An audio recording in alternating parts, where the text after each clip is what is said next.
everyone, and welcome back to our series Remember That Time When. My name's Ferne and I'm a therapist who specialises in working with OCD, anxiety and panic, and I've recovered from those things too.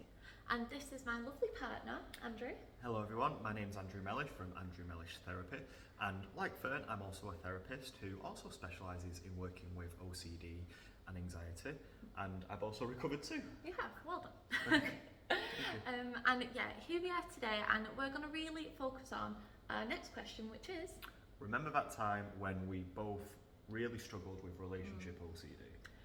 Yes, I do remember that time. That was a really difficult time for us, wasn't it? Yeah. And it was the first time that I'd ever struggled with that particular theme. And I think the reason for that was Andy was, I suppose I met him at a time in my life where I'd come to realise I was always going for the bad boy and it never worked out. And so I decided to make a change and to try out being in a healthy relationship for the first time. Now, this was really different for my brain, wasn't it? Like, I'd never been in a relationship where somebody actually treated me really nicely before, where we had really healthy boundaries. And what I understand about the way that our brains work, they don't like change. And I think being in a healthy relationship was a huge change for my brain. And what I know now is that we obsess about the things that mean the most to us, and Andy meant a lot to me. And yeah, what I didn't know at the time was that OCD latches on to these things. Now, when we first met, I was experiencing a lot of intrusive thoughts about our relationship. I was experiencing lots of thoughts that looked like, what if we aren't connected? What if this isn't really love? What if I'm not attracted to him? What if, honestly, what if? And these thoughts were just, they were really frightening, they were really scary, because I was frightened of not only being in the wrong relationship, but I was really scared of hurting you as well. And I know that was a big part of it for me. And as a result of this, it was all a new experience for me, and I think mine was a bit more reactive to how you were feeling, and it maybe send me into a bit of a spiral and lead me to check how you were feeling and what was going on for you and how connected we were, and it would lead you to do a lot of compulsions, wouldn't it? Yeah, absolutely. I know, I don't know if you remember, I'm sure that you do, when we didn't live together and we would meet off the train, and I remember, like, before we would meet, I would be thinking to myself, I just hope when I see him that we feel connected. I don't even know what that meant, but I would hope that when I saw you, we would have that spark, is what I used to call it. And obviously when you're trying to force something really hard, it doesn't come. That's not how it works, is it? No. I mean, I remember over time, I would pick up on that, and then also from my side, being on the train, coming to see you, I'm like, God, I hope, what can I do more of to make her like feel this? What would you try and do to bring on that spark? I don't even know, try and wish it into existence, I think, and just, what can I do to, I don't know, make her feel this spark, and you know, what can I do? I don't know, I don't even know what I was trying to accomplish. I think just hope, more than anything. Because poor Andy, like, I was confessing all of these thoughts to him, by the way. So imagine being in a relationship and your partner is constantly saying to you, I don't know if I feel attracted to you, I don't know if I'm feeling this, I don't know if. That must be really hard for you to hear. Definitely, but you know, we practice a lot in our own practices and about exposure, and you know, you want to talk about exposure, having, for me, being presented with those thoughts and the doubts that you were having, and it was a massive opportunity, I guess, for me to embrace the uncertainty and lean into not knowing for sure if this was it, which I know is a common thought, isn't it, around relationship OCD? Like, is this person the one? Are they the one? How connected do I feel to them, etc.? You know, that can be such a big thing, and sometimes you just have to lean into that, and who knows? Who knows if this you person can never is the know one. for sure, can you? Like, there was no way to know for sure. No, at all. absolutely not. But we would try and find certainty. Both of us, wouldn't we? I know that I feel like I kick-started this obsession, really, but between the two of us, I think we were both...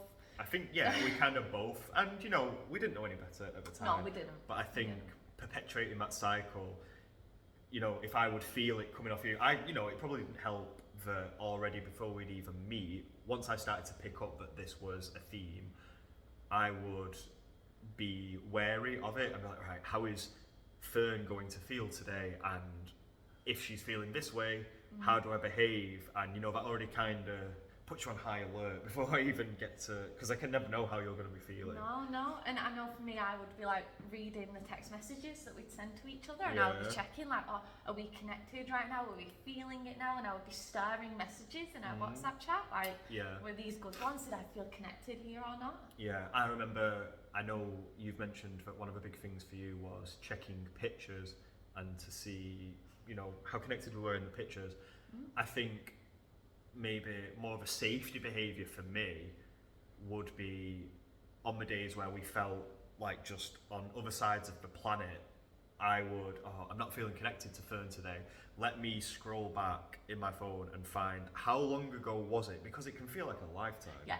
Even though it could, could be a couple of days or a week, it felt like an absolute lifetime. And I think what I would do is scroll back through my phone and think, right, okay, when was the last time I felt connected? And we were happy here. Searching for that certainty. Reassurance. Yeah, searching for the reassurance and the certainty, like, no, we were happy then, I know it, and I don't need to doubt myself. No, but the thing is, when you're anxious, you look at things, including your relationship, through the lens of threat. And, doing this series, we want to teach you a little bit more also about the theory behind OCD and how it works and how you overcome it.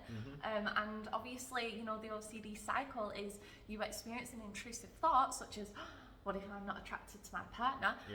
And then you see the world through anxiety, through the lens of threat.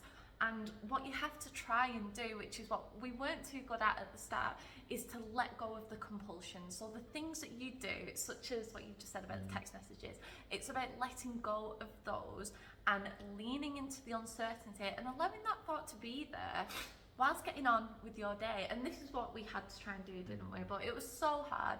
I remember a big one for me was the black t-shirt. The black t-shirt, because even still now to this day, I gravitate more towards, like in this, I gravitate towards just wearing plain colours and just, a black t-shirt, because minimal faff and just, that's what I like. But I know if I would ever venture away from wearing the black t-shirt, that would really throw you off, wouldn't it? Really throw you off. Absolutely, yeah. I remember you came to mine once, didn't you, in a cream? I can still remember that day. You came to mine in a cream t-shirt, and I remember, because it was different to my brain, because I was used to seeing him in black, I was like, oh my gosh. I was like, this isn't good. And I remember literally almost like my eyes saw you as, even though there was nothing different, it saw you as less attractive than I saw you the day before, when he was the exact same. Nothing had changed, but my brain altered the way that I perceived you because it saw him through the lens of threat, and my brain was seeking out evidence. This relationship isn't right for me. Definitely. And I think that particular day wasn't helped by me already feeling not great in myself, and it was nothing to do with a relationship OCD, but I think it's just such a clear representation of how it's quite a reactive thing, isn't it? I can be feeling a certain way which has nothing to do with you, but then that can set you off, and then now, because it set you off, I'm now like, oh, now Ferne's feeling this, and it just perpetuates, keeps you stuck on the hamster wheel, doesn't it? Absolutely. And I remember when we first learned about the ebb and flow, which is a natural thing. So if we're not even looking at OCD, relationships in general have a natural ebb and flow. And do you remember when we learned about that? And we were like, oh, okay, this makes a bit of sense, didn't it? It felt like someone had thrown like a raft in the middle of the ocean to like, all right, okay, this is something that I can kind of cling to. Yes, it makes sense. But yeah, it took us a while, didn't it? And then I think also as well, it can be quite hard. It can be quite hard for maybe if you're struggling in your own relationship with relationship OCD, if it's just one person or if it's both of you, it can be quite hard to hear the doubts that it throws up, and we can appreciate that. But I think it does take work, doesn't it, to lean into it and, with an open mind and embrace the uncertainty and almost act as if it doesn't, try your best really to act as though that's not there, and you don't always need to feel connected to that person all the time. No, this was a big thing. In fact, the biggest thing that helped me with my recovery was to really recognise that these are just thoughts. So they're not facts, they're not real, they were just thoughts.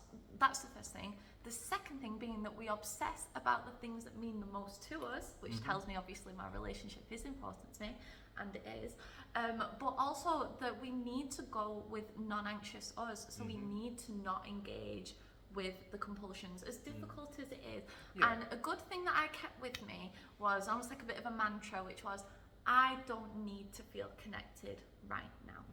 So when my brain was saying, yeah, but where's the connection, and what if, and what if, and what if, it was about me kind of reminding myself, I don't need to feel connected right now.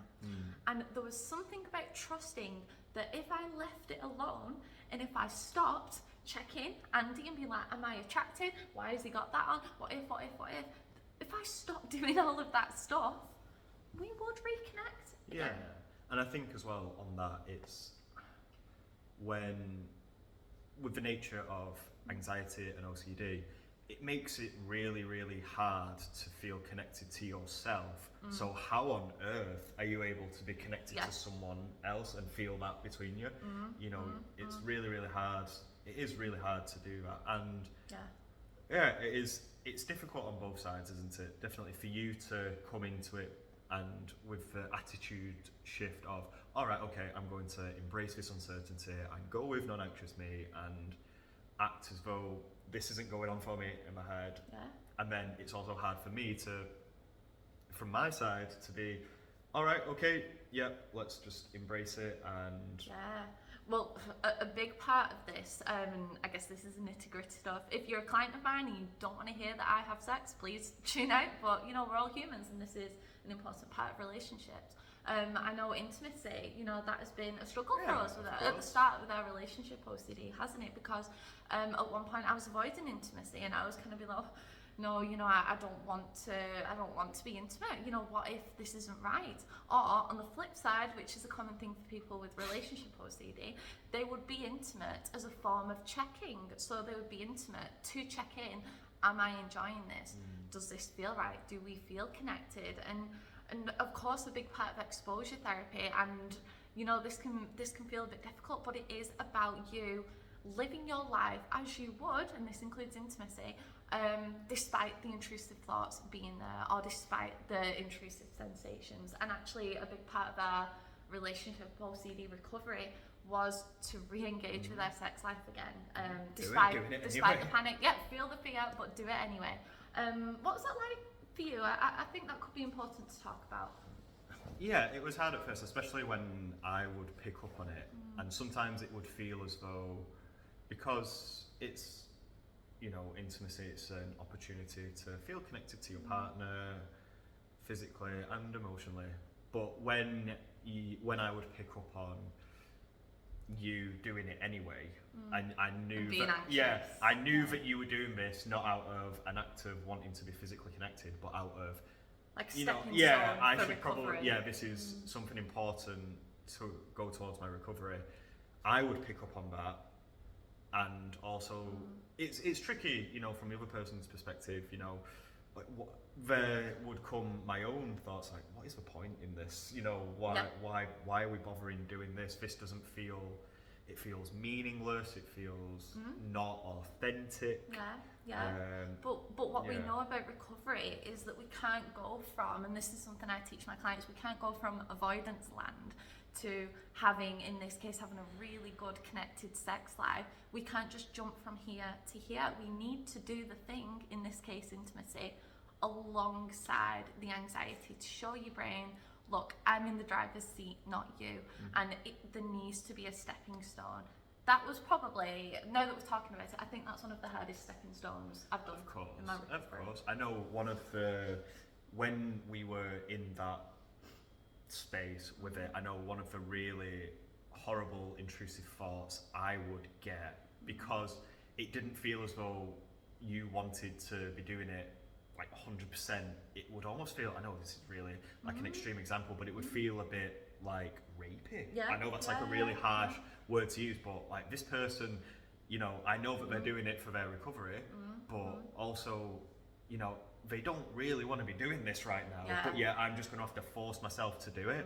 That was a real struggle. I can only imagine what that was like for you. But we managed it so carefully. You know, we've both been in our own therapy, haven't we? Of course. We managed it really carefully. We've both always been really respectful, haven't we? And been able to communicate about this as well. Yeah. But ultimately, you know, it was about us both recognising that the consent was there, and actually we were choosing, both of us, we were choosing to be intimate and go with our values, which was love. You know, we wanted to have our relationship. So to go with our values despite the anxiety being there temporarily. And here we are now. Again, sorry if you're my client, but you know, this is an important part, we're all human. And here we are now with a really healthy, loving sex life, which is an important part of a relationship. Now, if you would have kind of gone back to the start of our relationship, when all of this relationship OCD was at its peak, gosh, yeah, we couldn't have even imagined really being here where we are today, would we? Definitely not. And I think as well, with relationship OCD, it's a difficult one to navigate for both, because such, as we know, such an important part of recovery is to not, you know, if you're recovering and you've got people around you or someone you know is recovering, you know that providing constant reassurance is not the way to go. But of course it's hard to not do that for people that you love, and it's hard to sort of stay here and not provide that constant reassurance, like, yes, we are okay, no, I'm not mad at you. It's really hard to, it's like you're on a tightrope almost, isn't it? We can appreciate how difficult it is to try to offer, you know, assurance as opposed to constant giving the reassurance over and over again, because for me, I know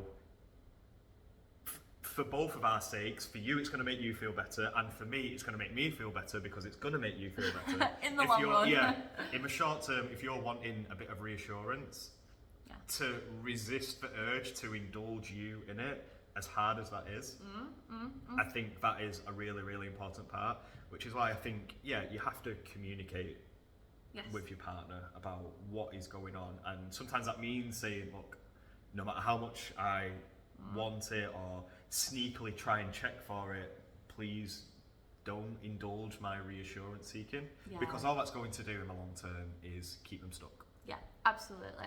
Reassurance seeking is a massive, massive compulsion when it comes to relationship OCD. And yeah, it's definitely one that we've been guilty of. But this series is all about us talking about what went well, what didn't, and what we've learned. And I can say now that we are out the other end of relationship OCD, I would even say I don't really experience intrusive thoughts about our relationship anymore. No. Never mind obsess about them. Do you? No, not really. I remember that one. Yeah, I haven't experienced it in a while now, which is nice. Yeah, absolutely. So what we want to say is you can, both of us were really, really stuck with relationship OCD at one point, but with exposure and response prevention and learning to leave all of the thoughts alone, you can absolutely recover, can't you? Yeah, absolutely. So we hope you found this video helpful. Yes. Hopefully we've provided a bit of insight as to what it's like and shown the harsh reality of relationship OCD, which is quite a common theme, but I don't think is really touched on enough. I do feel as though a lot of people struggle with it. I agree. And I really hope that we've been able to give you, I guess, like a flavour of what it's like to really get stuck into your recovery, and that there is hope there as well. Recovery is absolutely possible. So yeah, I've really enjoyed yet another episode of this. Do let us know if you have any questions about anything in the comments below, or send us a message, and we'll look forward to seeing you again soon. Okay. Bye. Bye.